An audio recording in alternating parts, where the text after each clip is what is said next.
As pessoas... Uma morte em vida, né, pastor? Exatamente. Você é discriminado dentro da igreja, as pessoas... tem igrejas que não deixam nem você falar, oração, nada mais. Você fica excluído literalmente, né?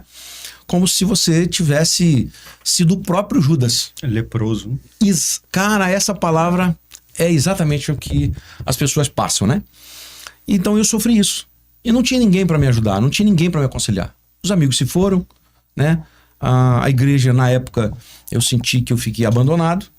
Então eu acabei caindo em situações bem complicadas. Até então, descobri uma doença, né, que era rara para a idade. Depois a gente fala sobre isso. E eu falei, eu não posso ficar parado. E aí eu tive um encontro com Deus. Eu não posso me apresentar sem falar isso. Porque no dia 24 de dezembro, eu literalmente ouvi a voz de Deus. E ele me fez uma pergunta. Eu tive que dar a ele uma resposta. Ali, Deus mudou a minha vida. Mudou o meu ministério e o sentido da minha vida. Eu descobri a minha missão naquele dia.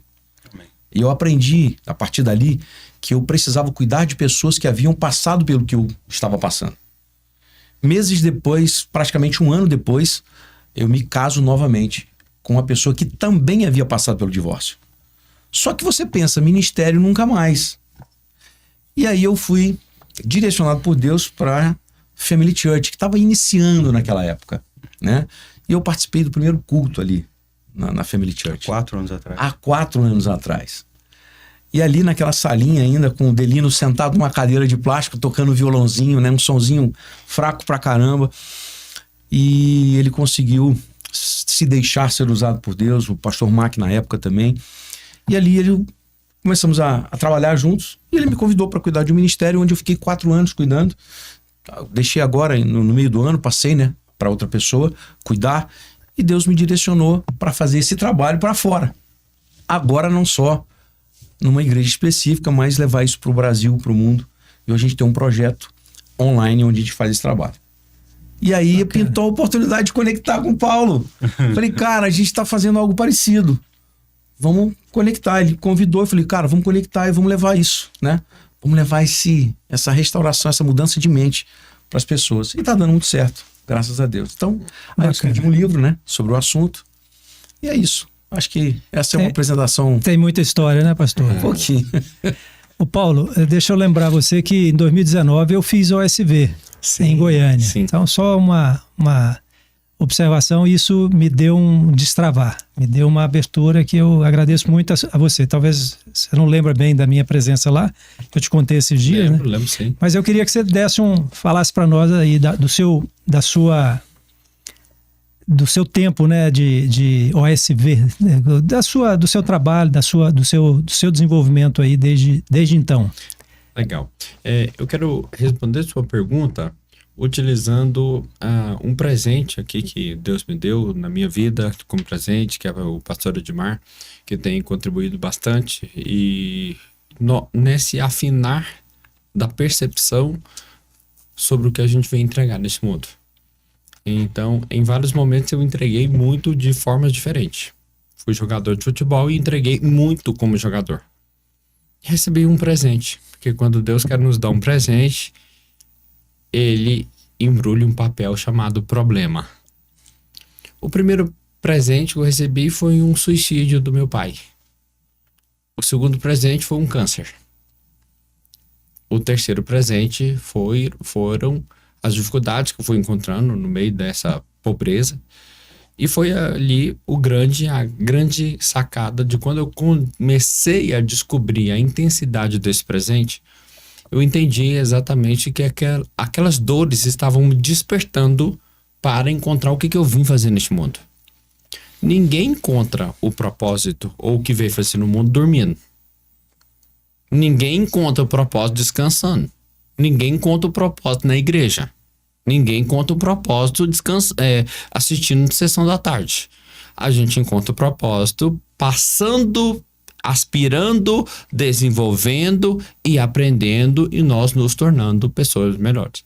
Então foi através de todo esse processo, câncer, suicídio, dificuldades da infância, todos os processos que eu fui despertando a minha mente e fui então encontrando formas diferentes de servir. Eu servi como jogador, eu servi em outras etapas, em outros momentos.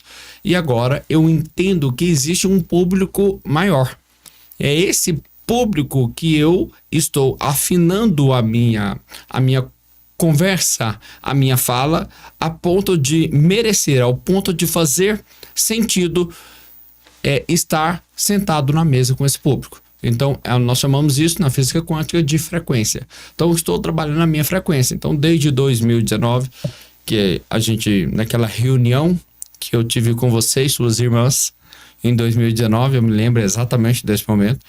Eu te convidei para uma reunião familiar, né? Isso. Porque eu tinha feito o SV e aquele negócio me impactou muito, muito fortemente.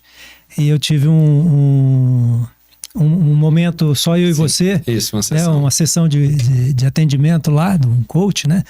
E você me deu essa abertura. E eu realmente, eu tinha me esquecido disso. Legal. Então... Reuni a família toda e aí o Paulo foi lá e a gente teve uma conversa. Isso.